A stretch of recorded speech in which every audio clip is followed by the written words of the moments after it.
Good morning, America. You are listening to Percolating Perspective, the podcast that offers you some perspective on America. I'm your host, Gordon Michael Porter. Today on Percolating Perspective, we go through the history and beliefs of one man who single-handedly shaped American culture for the better. Unfortunately, in the current America, his legacy has all been but forgotten and replaced by a lie. But we're going to fix that today. Today, we look at the truth of who Walt Disney was and just how much we've forgotten about this incredible American. But before we can do that, we have to get some caffeine flowing through our veins.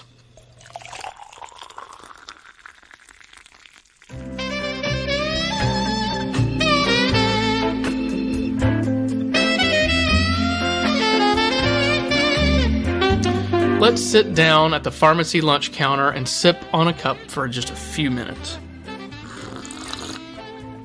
Every once in a while, there's a little ding that fills the air of the store that echoes through the building as another daily patron comes to the front door, activating the bell.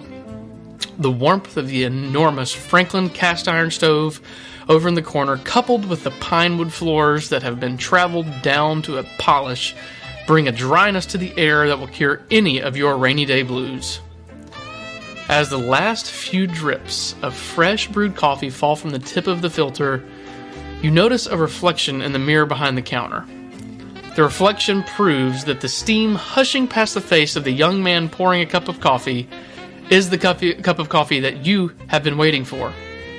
The young man, seemingly as excited as you are, places the cup and saucer down on the counter in front of you, along with your favorite donut. Today on Percolating Perspective, I'm sipping on Community Coffee, an American original that has been family owned and operated by the same family since 1919.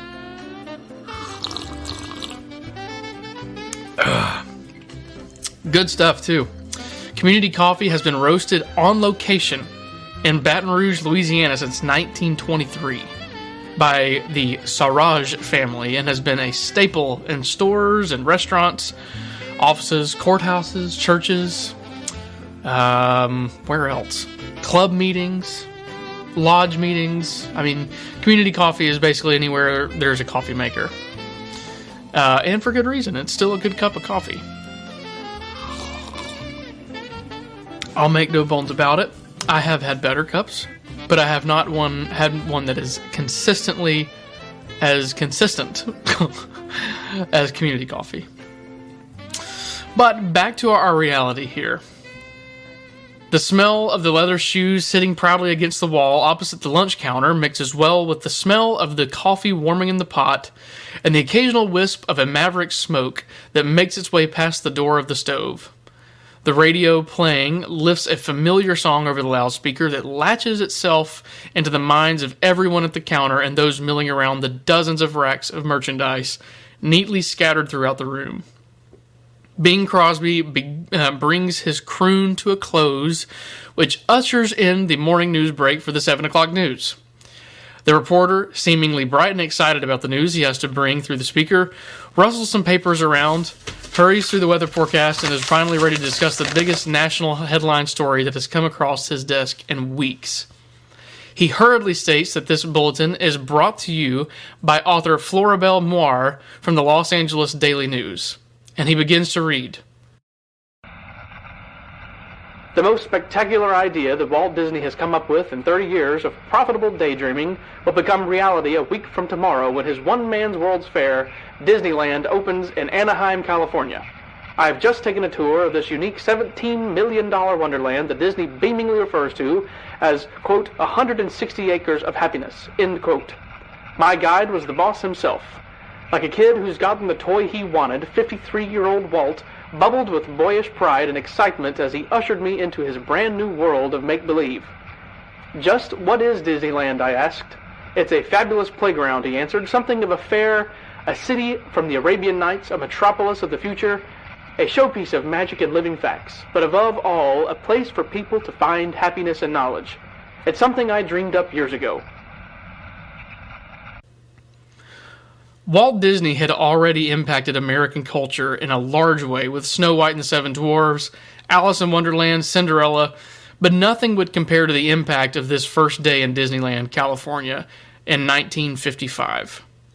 Every American child in some form or fashion owes a large part of their childhood to Walt Disney and his vision and dream to educate and teach moral truths through stories and vibrant colors.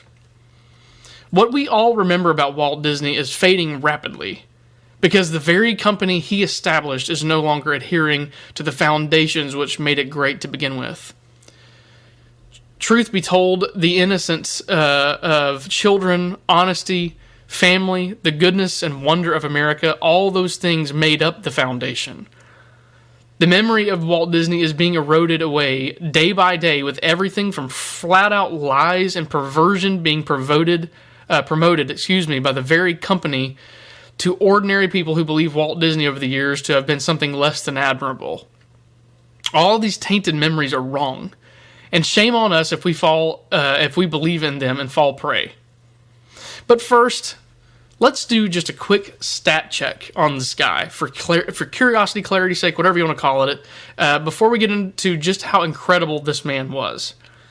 Walt Disney still to this day holds the record for the most Academy Awards earned and nominations by an individual, having won 22 Oscars from 59 nominations. He earned 2 Golden Globe Special Achievement Awards and was also the first person to be nominated for Academy Awards in 6 different categories. That's incredible. No doubt that's incredible. But as he would tell you, none of that mattered to him. To him, the greatest reward was smiling children in a thriving and beautiful United States. What made Walt Disney a hero was not the awards, not the pomp and circumstance. What made Walt Disney an American hero was a man with high ideals having an idea. Disney was a Chicago native and became very fond of drawing as a young boy. By age 18, he had become a professional illustrator and moved out to Hollywood, California in 1923. In 1928, he would change the world with a single character we now lovingly refer to as Mickey Mouse. Quickly, the popularity of Mickey Mouse grew and proved to be highly successful, and in fact, by 1933, the character Mickey Mouse had received over 800,000 pieces of fan mail from fans all over the world. This proved to Walt Disney that his idea was worth its weight in gold and would lead Walt to stretch his illustrative legs and begin to try new things with animation and attempt new stories. Disney was not satisfied with growing the company to over 1,000 employees in just 10 years. By 1937, Walt had decided to push the envelope and released his first feature-length film, Snow White and the Seven Dwarfs, which would alter the projection of the Walt Disney Company forever. This movie wasn't going to be black and white like all the rest had been. Not for Disney. This was going to be in Technicolor. As we just mentioned, after several movies released, Disney opened Disneyland in Anaheim, California in July of 1955.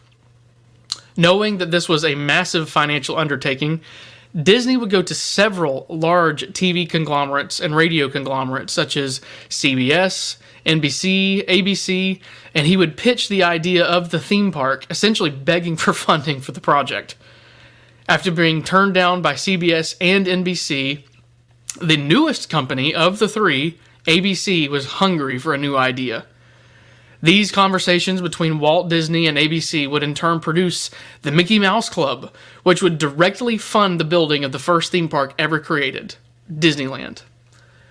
Now, all this is incredible, but I think all of this we may have at least heard before, or at least have heard the sentiments of it. But there's a truth about Walt Disney that the current executives of his company are doing their best to bury, and that alone proves the power of the truth of Walt Disney. By the 1940s, the United States would be deep into what was called the Second Red Scare. After World War II, it was believed that communists and socialists had infiltrated every institution of the United States, from Congress to Hollywood to the FBI. What a laughable idea, right? Oh. Several horrible stories happened as a result of this second Red Scare, as those involved seemingly reacted out of emotion and left their American principles to handle the threat of communism. Although American principles did not handle that threat, and it was entirely based on emotion, and the United States government killed several people incorrectly. However bad the reactions were in Washington, D.C., though, communism was and today still is a very real threat to our way of life. And Walt Disney knew that. Walt Disney, a Republican since 1940, in 1946, Walt Disney was a founding member of what is called the Motion Picture Alliance for the Preservation of American Ideals. This organization stated that it, quote, believed in and liked the American way of life, end quote. They went on to say that, quote, we find ourselves in sharp revolt against the rising tide of communism, fascism, and kindred beliefs that seek by subversive means to undermine and change this way of life, end quote. In 1947, just a year later, Disney testified before Congress in which he outed Herbert Sorrell, David Hilberman, and William Pomeroy, who were labor union organizers, as communist agitators. Disney testified that a strike they led back in 1941 was actually part of an organized communist effort to gain influence in Hollywood. Hello! We are there, people. And since then, Walt Disney has been slandered by all kinds of organizations, but specifically the NAACP and other organizations recently for being racist, because he produced the movie Song of the South. You go watch that movie and you make your own decision. If you watch it for yourself, you will know the truth. Disney campaigned successfully for an honorary Academy Award for the star of Song of the South, James Baskett, who is the first black actor ever honored by the Academy. Racist? Shut up. Floyd Norman was a black man who worked as an animator for Walt Disney in his studio during the 1950s and 60s. You know, not a real good time for race relations. Floyd would say, not once did I observe a hint of the racist behavior Walt Disney is often accused of after his death. His treatment of people, and by this I mean all people, can only be called exemplary. To echo the sentiments offered by Ralph Izzard, a journalism professor, quote, the values in Disney's films are those considered valuable in American Christian society, such as individualism, decency, love for our fellow man, fair play, and toleration, end quote. The Disney we know now that is actively attempting to take our culture apart at the seams is not the Disney that was envisioned by its creator. Disney leadership has now openly stated that their goal is to ensure that every member of the cross-sectional playground is included in their productions. Walt Disney was a man of honor. Walt Disney was a man of high ideals who dearly loved his country, flaws and all. Walt Disney felt and understood the wonder and magic of a land where men could live free and serve one another. Disney elevated our forefathers, such as George Washington, Thomas Jefferson, and Abraham Lincoln. He was fascinated by the inventiveness of men like Edison, Alexander Graham Bell, George Westinghouse. Little did he know that he would be one of those men in that list right there. Disney believed in America. He was in love with her beauty, and for good reason.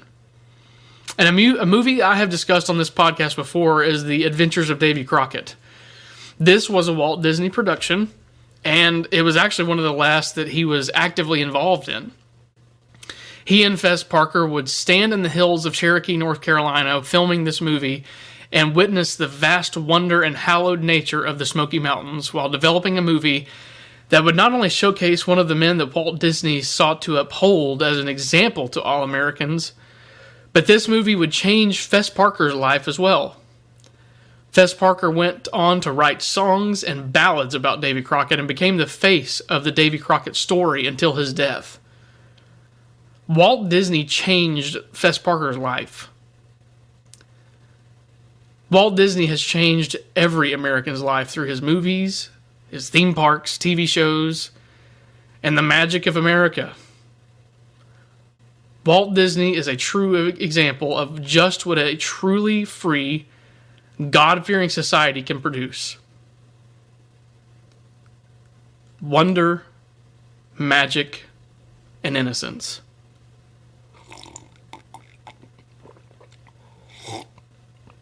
And now for the hard part. America, there's a great big beautiful tomorrow. When you wish upon a star, makes no difference who you are. Anything your heart desires will come to you. If your heart is in your dream, no request is too extreme.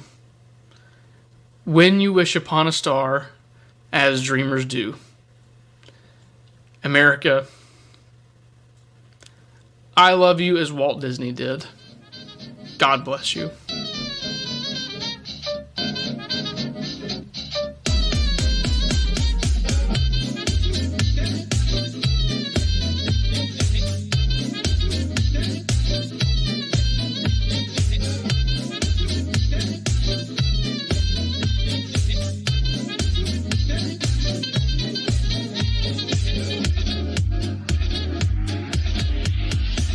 It don't mean a thing if you ain't got that swing.